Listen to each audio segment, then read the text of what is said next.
I should say things have changed in some ways. Who is the determinant of the public interest? The more time people spend in digital worlds, the more of our lives we live there. Intercoin, bringing power to the people.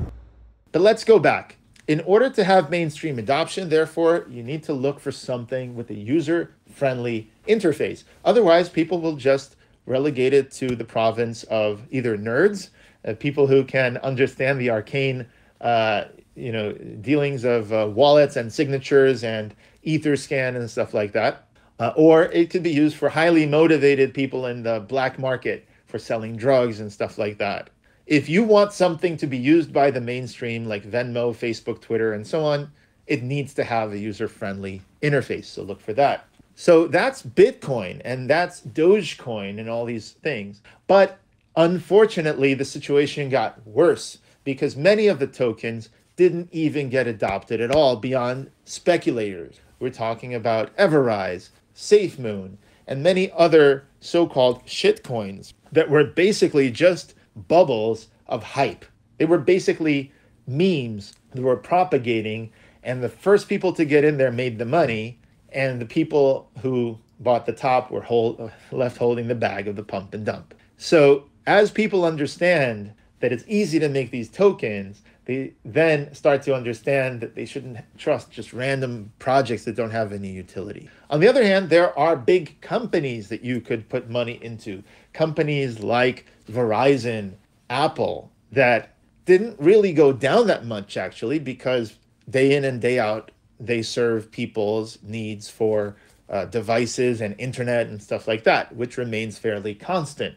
Then there are companies that relied on advertising, which is a bit of a zero-sum game because advertisers are essentially trying to attract customers to themselves, but away from other advertisers. And you could see this with YouTube videos where you pay to attract people from other people's videos and they pay to attract them back to their videos. Those kinds of zero-sum games, even in the big tech sector, have been in the race to the bottom, which you could see because you could see essentially how many ads used to be there on Google's front page of the search, or how many YouTube videos used to have one ad and now have 3 ads.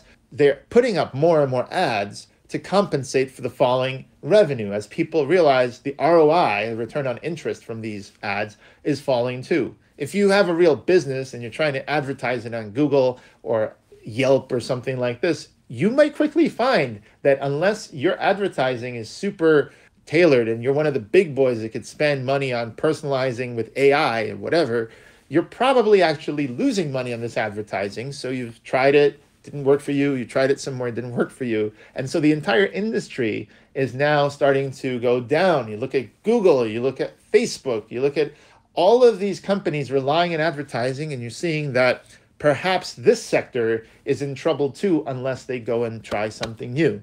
The other thing about these big companies, even Verizon and Apple, is how much more do they have left to grow? It's much harder to grow from a $500 billion market cap to a $1 trillion market cap, just to double, than it is for a startup company that has maybe 100 customers to go to having 200 customers. Like to be the first to hear about Intercoin's roadmap and news?